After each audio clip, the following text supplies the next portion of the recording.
Katherine, when and where did you start your social work career? The actual working social work, I started as a volunteer with the Ottawa Welfare Bureau in about 1939. I think that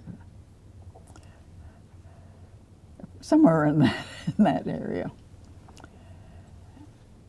And what drew you to the profession? Pardon? What drew you to the profession? What drew me to it? I was finishing my BA at Queen's, and we were still in the depth of the Depression. 39, it still didn't look much brighter. And what was I going to do when I finished university? What could I do? There were not many prospects. So I met a girl from Toronto University who was taking social work, and it sounded interesting. It was a 2-year course, so 2 more years at university would keep me occupied, and it might turn into something, but it was a prospect. So having got the idea, then I started looking into what social work was about, what I would do with it if I did get a degree there. And my mother knew a lot of people in Ottawa, particularly Charlotte Whitten was a neighbor, and Mrs. J.A. Wilson was a very active person in the community, and Mrs. Hepburn, who was the wife of the minister at All Saints Church in Sandy Hill, was a very active person in the community. So I talked to them, and they said, yes, social work might be an interesting thing to do, and so they gave me letters of recommendation for the course. So I think that didn't happen immediately. Well, I got the first idea at Queen's, and then, no, I'm sorry, I've got myself mixed up. I did a business course before I did the university because I decided business was not my line. So then I went on to the university. So to find out whether I really would like social work, these ladies were very involved with the Ottawa Welfare Bureau, which was a private agency. So they suggested I volunteer with the Welfare Bureau for the summer and see if I liked it. So I liked it. One of the workers, the agency, went on sick leave, and so I took over her district to do the ordinary things that could be done for her group of clients in Ottawa East, or Ottawa East of the Rideau River. So I did that for the summer, and I was accepted at the school in Toronto. So I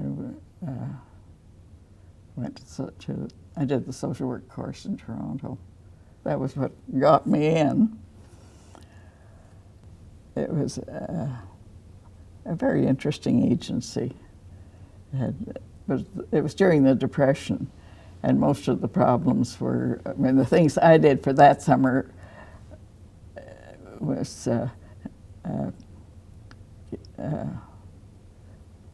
provide streetcar tickets for people going to hospital appointments,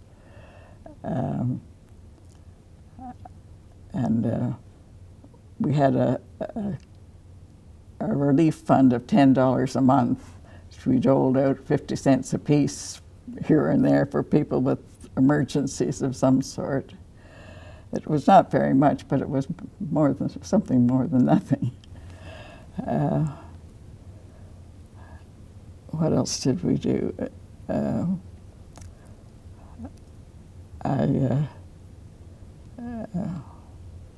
big thing that summer was camp for children. I did a lot of that, arranging for camp for children. But I didn't do anything in particular. It was enough to see that I could see it was a helping profession. It would be something I would enjoy doing. Can you tell me about the primary area that you practiced in as a social worker? It was family welfare, casework, I guess, would be the term.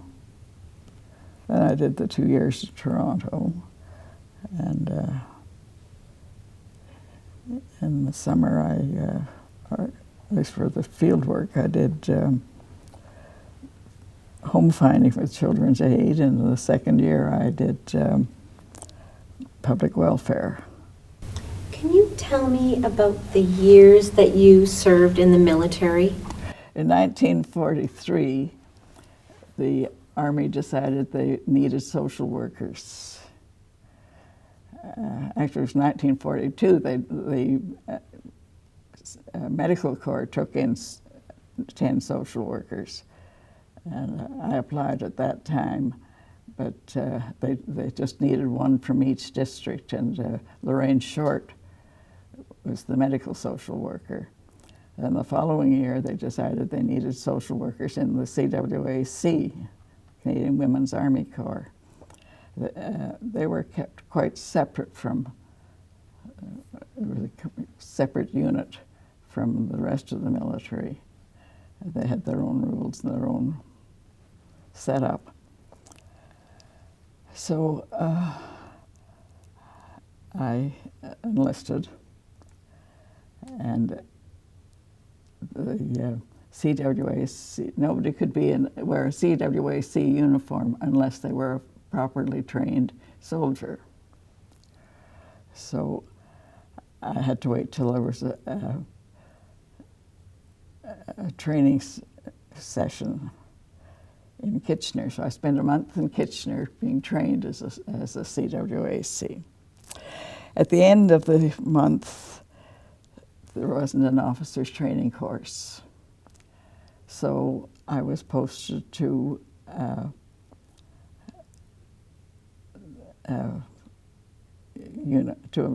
regular Army unit. So I went to Brockville to the men's officers training course, as a clerk in the orderly room. I spent a month there. Then they still didn't have an officer's training course for the quacks, so they decided that I'd better go to an advanced corps training. So I spent 2 months in St. Anne de Bellevue being trained to do all sorts of military things. And then there was an officer's training course, took a month. And at the end of the month, I was a fully fledged officer in the Canadian Women's Army Corps, and I was posted to London, Ontario. Well, there were 10 social workers in the course, one for each district.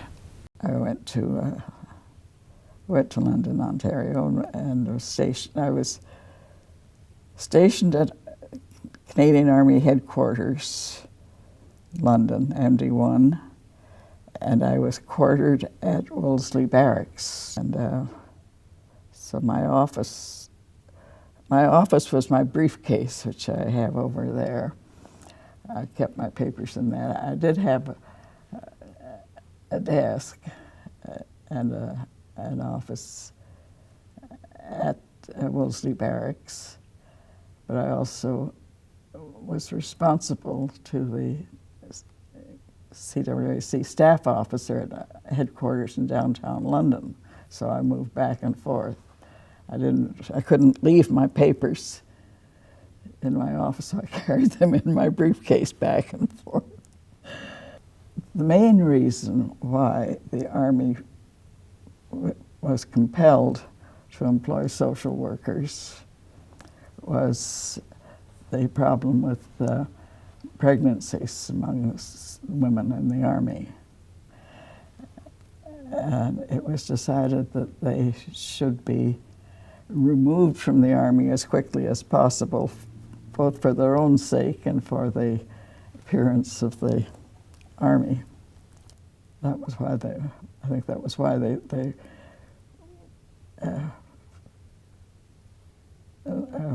recruited social workers. But there were a lot of other things that needed to be done, at least could be done.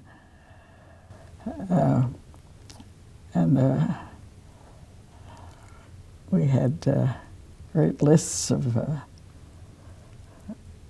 what our duties were.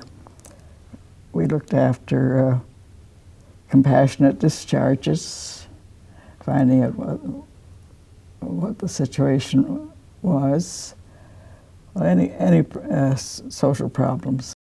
Officers in the Army are responsible for the welfare of their troops. So a social worker in the Army was purely there as a resource to advise them what to do with the situation. So we were available for any problems that came up in dealing with people. I suppose primarily we formed the liaison between the Army and the civilian agencies that could look after problems that people had.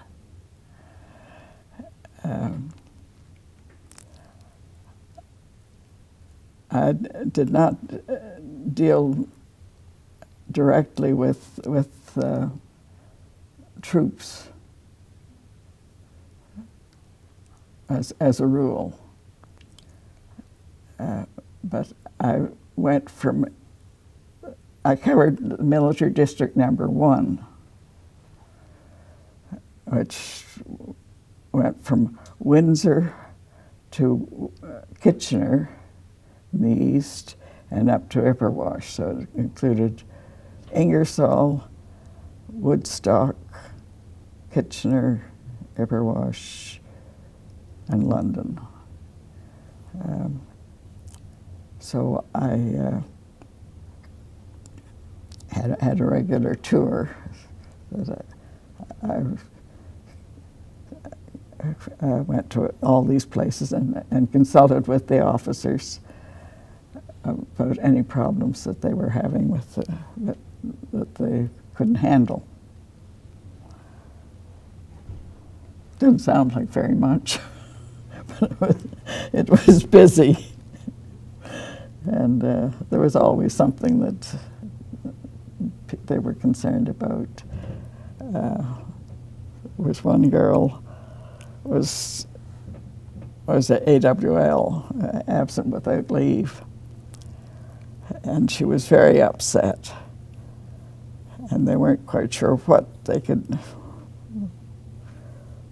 to do with her. So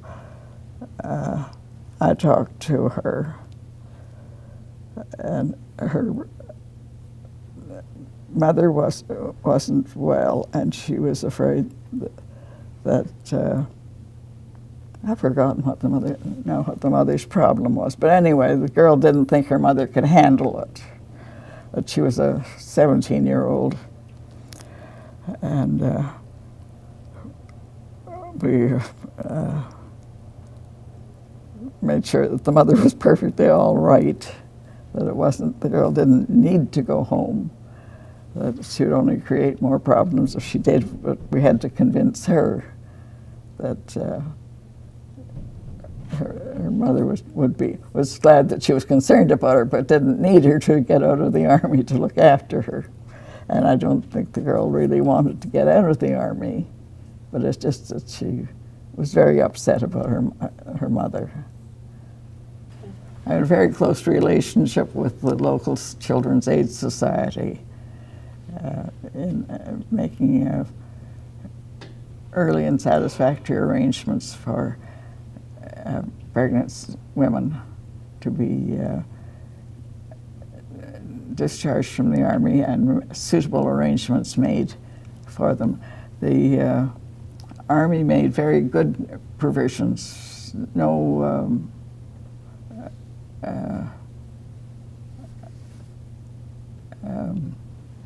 It was considered a normal health problem that needed to be cared for in a regular,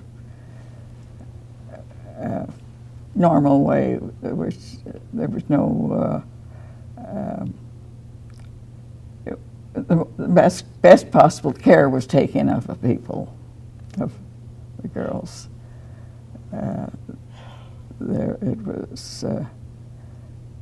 was treated as a natural situation, but it needed to be cared for in a particular way. So they were discharged from their unit, sent back to the depot, given medical assessment, and referred to the local Children's Aid Society if that was what was indicated. And from there, they were out of the Army, but they were taken care of by the Department of Veterans Affairs through in the normal fashion, and they were eligible for pay and allowances from the Department of Veterans Affairs. It was well organized arrangement.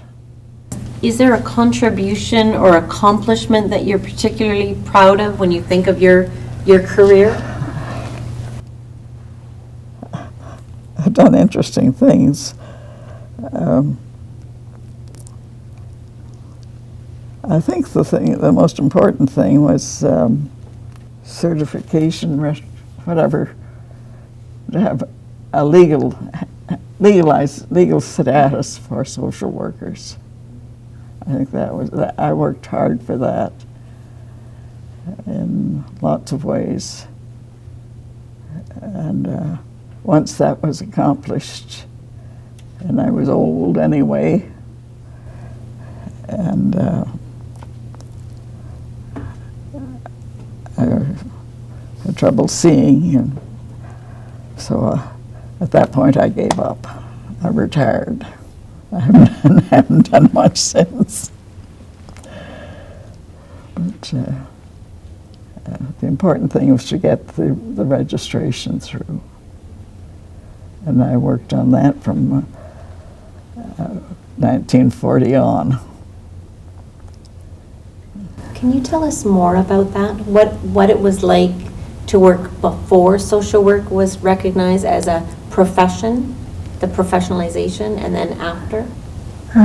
I didn't work after, so I don't know what it was like after. But I worked before, and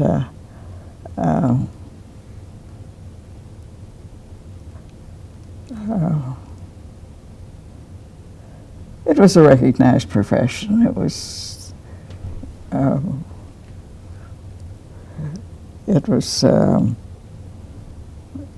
not very well paid, but that was not the important thing.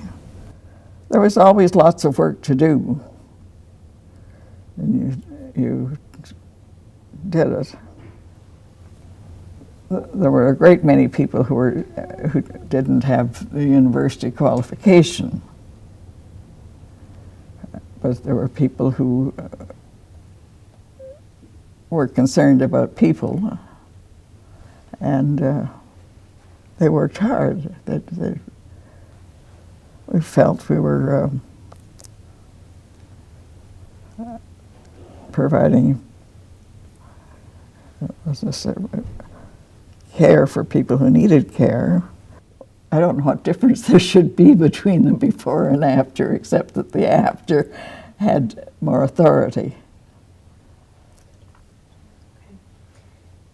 Because as far as the workers were concerned, they were working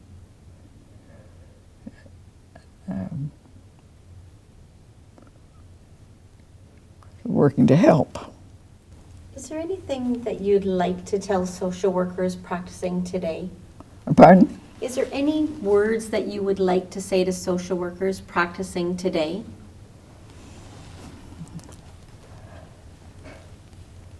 I think it's probably much the same as it always was. That you have respect for the individual, and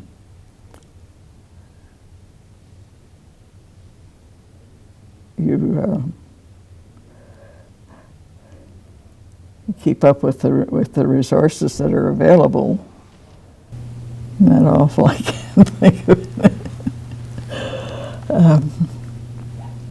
I've got lots of things written down, but I can't think of anything to say. That's all right, Catherine. Thank you very much.